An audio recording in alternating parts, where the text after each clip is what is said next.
Welcome to our Rotherham CENDIAS video on Education, Health and Care Needs Assessments. This video is helpful following the EHC Needs Assessment being agreed.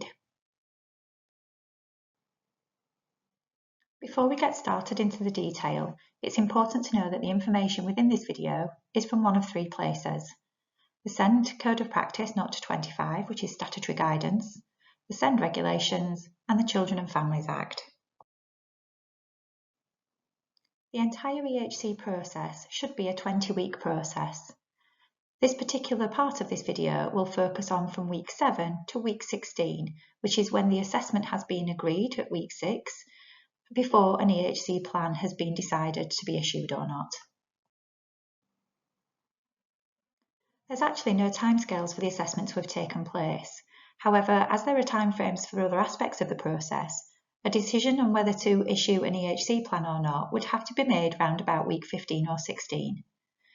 When the EHC assessment has been agreed, the local authority must seek advice and information on the needs of the child or young person and what provision may be required to meet those needs and the outcomes that are intended to be achieved by the child or young person. If a child or young person has a hearing or visual impairment, then a suitably qualified person must also be consulted to provide advice. So when the EHC Needs Assessment has been agreed, who must the local authority ask for advice? The child's parent or the young person themselves. And please be aware this also can include any private reports that you've sourced yourselves as well. Educational advice and information from the head teacher of the setting that the child's attending, or where this is not available, from a person who the local authority is satisfied has experience of teaching children and young people with SEN, or has a knowledge of the differing provision which may be called for to meet those needs. If the child or young person is not currently attending a school, information from a person who's responsible for educational provision for them. And if any of the parents of the child or young person is a serving member of His Majesty's Armed Forces, also from the Secretary of State of Defence. Medical advice and information from a healthcare professional identified by the responsible commissioning body, and psychological advice and information from an educational psychologist. Advice and information in relation to social care, and advice and information from any other person the local authority thinks is appropriate too. Where the child or young person is in or beyond Year 9, advice and information in relation to the provision to assist them in preparation for adulthood and independent living. And advice and information from any person the child's parent or young person reasonably requests that the local authority seek advice from. There are some exceptions to requesting advice for the EHC Needs Assessment. The local authority must not seek any of this advice if it's previously been provided for any purpose, and the person providing that advice, the local authority and the child's parent or young person themselves are satisfied that it's sufficient for the purposes of an EHC Needs Assessment.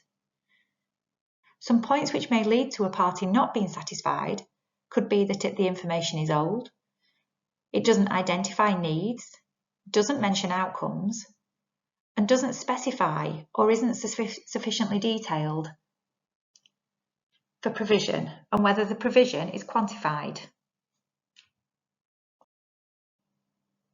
Remember, as the parent of the child or young person, or the young person themselves, you can log on to the EHC Hub to see all the evidence that's been submitted by other people, and to submit your views too. If you have any issues gaining access to the EHC Hub, please contact hubhelp@rotherham.gov.uk. So how does the local authority decide if an EHC plan is to be issued or not? Just like going ahead with the EHC Needs Assessment, there is a legal test that the local authority has to put in place if they're deciding to issue an EHC plan.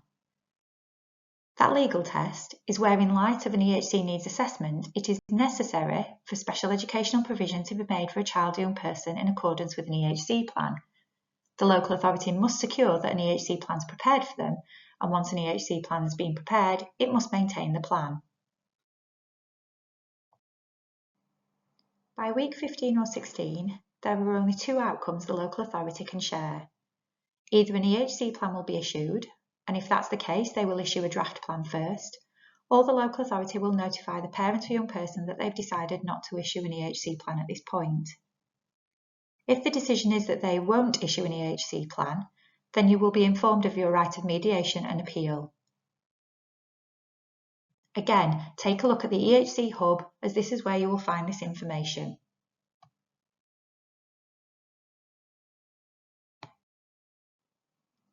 If the outcome is not what you were hoping for, you may wish to take a look on our YouTube video on options following a decision not to issue an EHC plan. Thank you for listening to our short video on the EHC Needs Assessment. You might also want to take a look at our frequently asked questions video, as well as our other EHC related videos on Rotherham Sendias YouTube.